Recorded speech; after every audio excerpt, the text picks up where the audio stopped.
sedang haid boleh pegang mushaf, Ustaz? Nah, ini memang terjadi kesilangan pendapat antara ulama ya. Sebagian besar ulama tidak membolehkan. Ya, namun wallahu a'lam bishawab, saya akan lebih condong kepada pendapat sebagian ulama yang menyatakan boleh, ya, karena dalil yang menyatakan tidak boleh itu yang pertama tidak sharih pendalilannya, dan yang sharih pun tapi tidak sahih. Ya.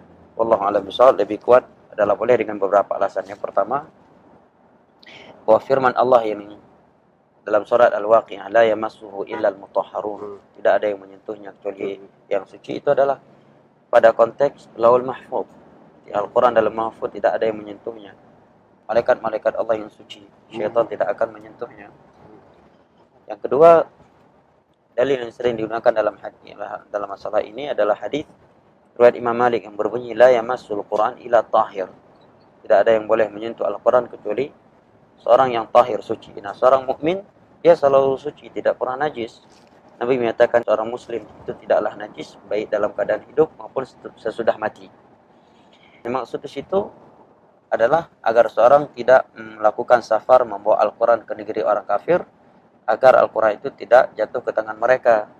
Kita memaknakan kepada makna ini karena di sana ada hadis-hadis yang melarang kita untuk membawa Al-Quran ke negeri orang kafir tatkala dikhawatirkan Al-Quran itu akan jatuh ke tangan mereka.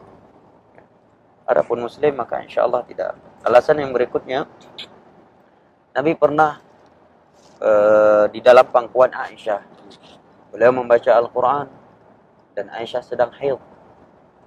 Nah, tubuhnya Nabi SAW bersentuhan dengan Aisyah radhiyallahu anha. Mungkin ada yang berkata di situ kan Nabi tidak menyentuh Al-Quran, hanya sekedar membaca.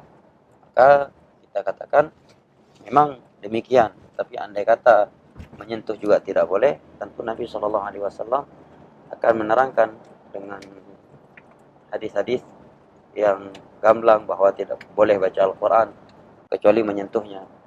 Ini beberapa dalil yang disebut oleh para ulama, dan mayoritas ulama di Yaman berpendapat demikian. Dan di antara yang menilai pendapat ini adalah pendapat yang kuat adalah Syekh Ali Firkus, seorang ulama ahli usul dari Jazair.